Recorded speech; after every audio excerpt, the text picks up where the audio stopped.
Healthy Lifestyle with Lorianne. I am Lorianne Casdia. Our goal here at Healthy Lifestyle is to inspire, educate, and empower you to fulfill a healthy, emotional, spiritual, and physical life so you can feel empowered to live the life you have always wanted to dream.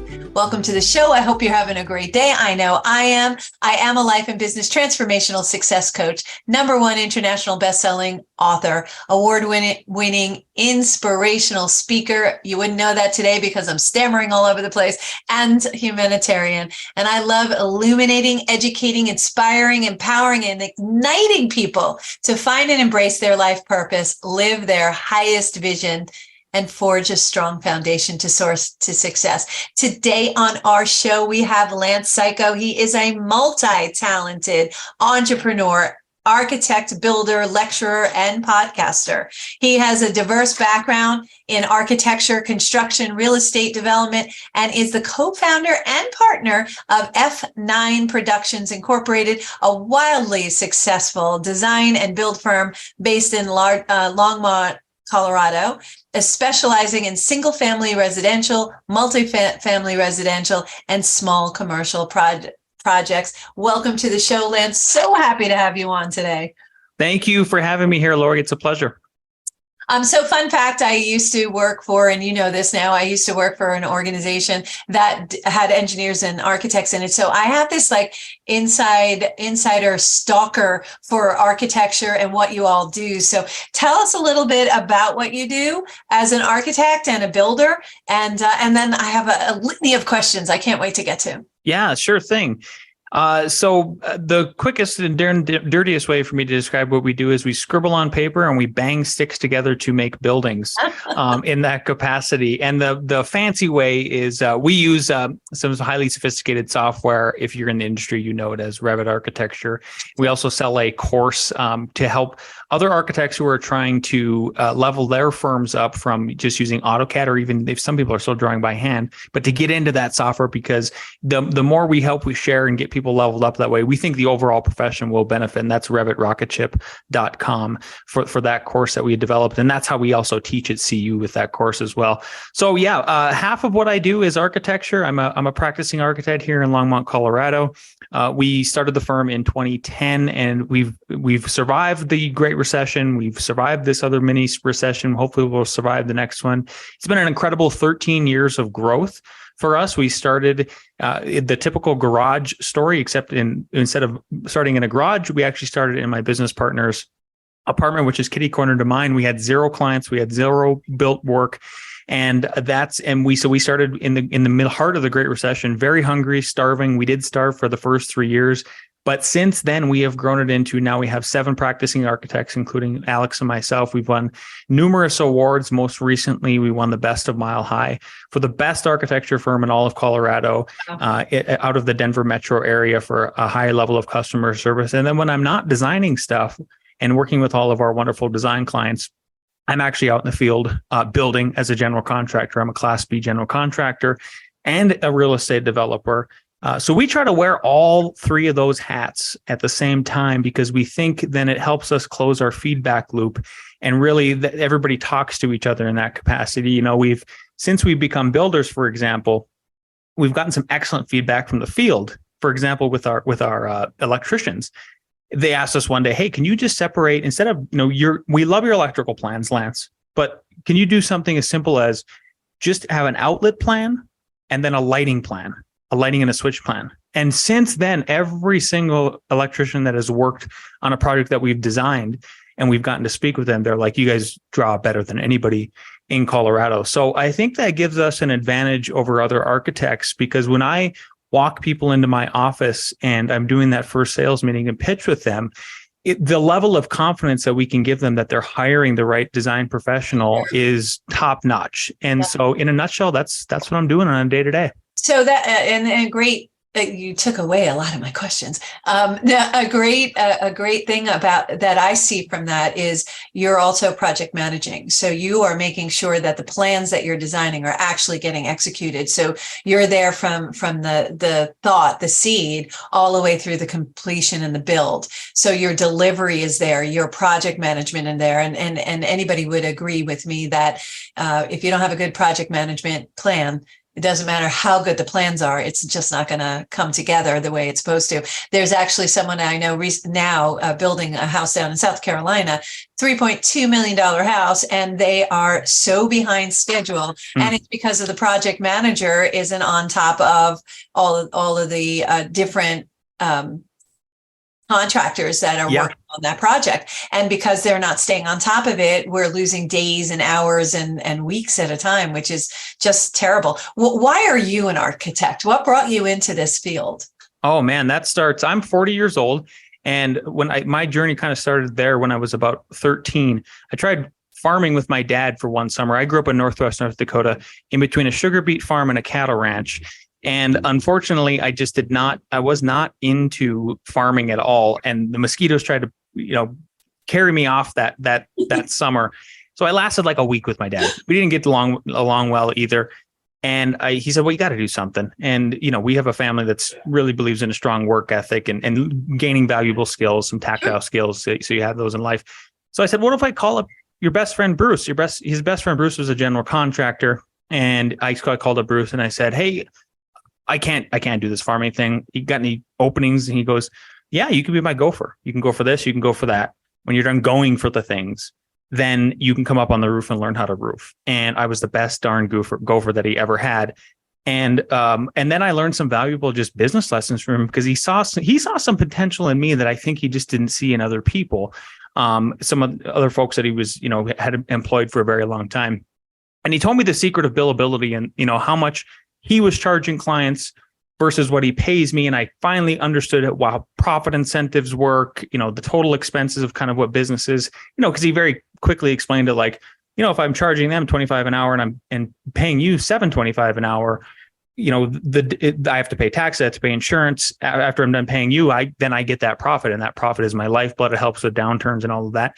So I worked a different trade of construction every single summer up until I was 21. I went to trade school to be basically a general contractor. That was actually my trajectory. I was thinking BGC. I was going to, just like Bruce, because Bruce showed me a way out of poverty. I grew up in a pretty low income family in a rural area. That's, there's not a lot of opportunity. And so I got to the end of my second year of tech school and I started looking at, and they were actually blueprints even back then. So this would be like 2001. But there were still people doing that kind of stuff. And I started looking at the plans. And as a person who really seeks truth in their life, I was like, well, I'm just curious, like, why did the architects draw it this way? Like, what informed their decisions? How do they even start? And at that point too, that was the first time I was excelling in school. I was on the dean's list every semester in tech school. And I figured out how to monetize going to school. And I thought to myself, well, I want to know more about this architecture stuff because it just seems very intriguing to me. I've suddenly loved going to school and I've monetized going to school and I have no responsibilities, meaning I didn't have a wife. I didn't have any children. I didn't have mortgage. I was debt free. And I was like, I'm going to apply to North Dakota State, 70 miles north of the tech school I went to, and try to get in the architecture program. I got accepted into the initial program, which is just freshmen, 350 students. And then it's very competitive and you get drilled down to 50. So that's what led me to architecture. That's such a beautiful story. Where did you get this entrepreneurial mindset? I love it. As a business coach, I'm like, oh my gosh, I love to work with people like you because you have this entrepreneurial mindset, which is curiosity. It's based in curiosity. I noticed your languaging was very, hey, this was interesting. How do you do that? You started asking questions. You didn't just do what you were set to do. You did that plus you asked these questions and you were curious. Where did you get this from? Was it just innate or is it a family trait or? Oh gosh, this is kind of there's a very deep answer. And then I'll give you a shallow one first. Okay. The shallow answer I have is my favorite rapper is Kanye West, now known as Ye. And one of the lyric that sticks out to me with him is that will always live with me forever is having money isn't everything, but not having it is. And growing up in a family that didn't have a lot of money. I mean, I'm not saying we starved by any means. And I'm very thankful for us not having money, because that's where a lot of it comes from. Is I just had this anxiety growing up about money, asking for things, basic things like shoes or clothes. It was just always like a dreadful thing to do with dad. Totally. Every summer, I can't believe, pants are $80 for designer Tommy Hilfiger jeans back in the day. And, that sort of thing. And I get it. I'm a dad. I have 4 children. I understand that things cost things, they cost an amount of money, but there was that part of the anxiety issue that drove me to that. And then, so as I mentioned earlier, I'm 40. When I was 33, I found my real dad. And, there's this nature versus nurture argument about everything. And I kind of think it's a combination. That's my anecdotal opinion. But when I found my dad was from Brazil. I'm half Brazilian. Yeah, I grew up in Northwest North Dakota. I had no idea. I honestly had no idea that I had this biological dad. Right. And he was this serial entrepreneur himself. And I'm going, is a lot of this nature then? Like, is that where part of this comes from? Because my dad who raised me, not an entrepreneur, will never be has no desire to do that and multiply themselves. My mom, the same way. Yeah. God bless them and everything. I love them. I'm so glad I'm not cursing them or anything at all. I want to honor them very much so. But I think you couple those 2 things together, and that's what drives me. Yeah. All our success codes are inside. So whatever that means to you, but we come down here and we choose the parents that we get, right? So when we do that, it's interesting what comes out of that, because we found out through had you lived with him, you may not have felt that entrepreneurial spirit because you were watching him. You were living on a farm and having to be concerned asking that question. I know that asking that question thing, it's like, can I get this? I hate that. I have to ask. So I decided long ago, I was not going to rely on anybody but myself, and I would get it for myself. You get it. Even my first car, I got it for myself. I had help, but I got it for myself. And I took on the responsibility, and that gave me that entrepreneurial spirit. And you're unstoppable when you have that, have that mindset. That's why I'm so intrigued by you, is that you saw it. You question it. You had a lot of questions. You figured it out, and then you figured out how to get yourself over to college, and you figured out how to take the course, and you figured out the architectural program anywhere that I've ever heard of. Speaking to any architect is almost like going through law school, where they are trying to set you up to fail because they're trying to push you so hard. And part of it is a ritual. I went through it. Now you're going through it. I was harassed. Now I'm going to harass you. It's almost like that. And I understand the spirit of it. And I think it makes us stronger. I think it pushes us to be the best we can. And they raise that bar. And I love that you raise the bar in yourself. You could have been a GC and made a lot of money. Yep. But you decided, hey, I got the GC side. Now I want to get that architectural side. Now you have both, and look at the company that you have now. You are doing all of that. You're project managing, you're being an architect, you're drawing the plans, and you're using one of the finest products out there for architects to draw the plans, because you get all your elevations from that. And it's a beautiful program. And I love that you're teaching that to other people, amongst other things. What do you love about the building side of what you do? I understand the drawing side because you get to be creative. And I think it's magical when I walk in a building. Now, having worked with architects, I was telling you that I look like a tourist. I should have a camera around my neck because I'm always looking up and around. And I was like, wow, that's interesting. How come they put the beams there? And I start asking those questions, to myself. And then sometimes I find the architect and ask them. Yeah. What do I love about building? I love so many things about building, and even though we have to ask for permission to build, because we're asking the government for permission, then they give us our permission slip and then we can do it. But once we get past that part, it's like freedom. It's really this, I love that it's dangerous.